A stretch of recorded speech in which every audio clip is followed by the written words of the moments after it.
I can appreciate the respect that they're giving absolutely. him because we talk about Calvin Johnson, Barry Sanders, all of the ways that different organizations have dealt with their star players, and I can understand wanting to make sure that he is a part of every conversation. There are going to have to be tough conversations, and his point of, when he came here, telling Miguel Cabrera that hey, at some point you're going to be moved down the lineup, but then you've got to go out and find guys that can come in here and move him down the lineup. Correct. The best thing that could happen here is for him to hit 15 to 20 homers and have a great final season. Yes. Hit near 300.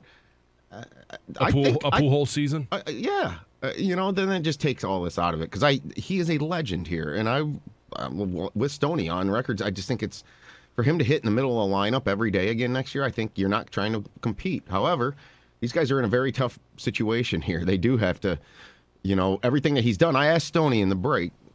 I said this. I think if they bought out Miguel Cabrera, it would probably be the most ruthless decision in the history of Detroit sports. It would be ruthless. It would be ruthless. The only thing close to that, and I don't think it's close because the resume is not as good, is when the Pistons fired Rick Carlisle coming off a Final Four trip, the Eastern Conference Finals, even though they got swept, and they hired Larry Brown. Yeah, and when we were talking, I said, that's like firing Rick Carlisle with a Miguel Cabrera resume. Right. He didn't, as much as I thought that was unjust at the time, Rick Carlisle had 2 years of head coaching experience. Yeah.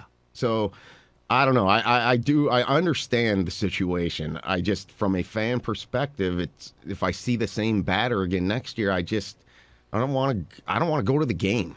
I want to watch the game. I think if we see the same batter like at the beginning of the season, maybe the first month, then I think you'll just see him maybe on the team and play once a week, if that. Yeah.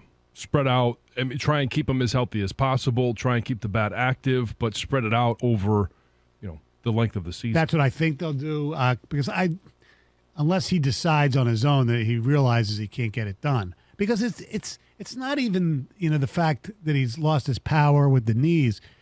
He was missing fastballs right down the center of the plate. And like I told AJ, look, I'm biased because I remember what Willie Mays looked like at the end. And it's not good. You obviously the players themselves, they don't seem to care about their legacy as much as we as fans do, and I give them credit for that. The game is really hard to give up. Doesn't matter the game. No, okay, It's Stoney, but hard here's to where I give up. disagree. I don't think we'll disagree. I don't think this will taint Miguel's legacy at all. No, I don't I'm think mad that- from a competitive standpoint about next year. Right, I don't think it tainted Willie Mays. It just was sad to see. I mean, you're talking about, isn't Mays in the club of the 3,500? Oh, Mays is one of the greatest players of all Right, time. and so if not maybe the. he's in that exclusive club. That's where I start when I start thinking about his resume. Right, and it's not going to be tainted. It's just sad to see. You want him, obviously, if he quit this year or they bought him out, whatever, he wouldn't be going out on top, but at least you don't have to watch it again. So are we going to see like a swan song retirement thing here?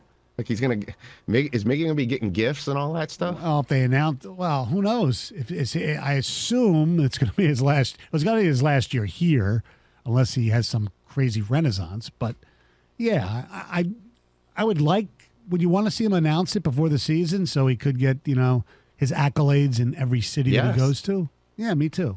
Well, I mean, I think it's kind of understood. Does he Right. really need to announce it? Nah, probably not. It's his last. It's the last year on his contract. Yeah. With a couple of team options, which, okay. So you're not into swan songs? I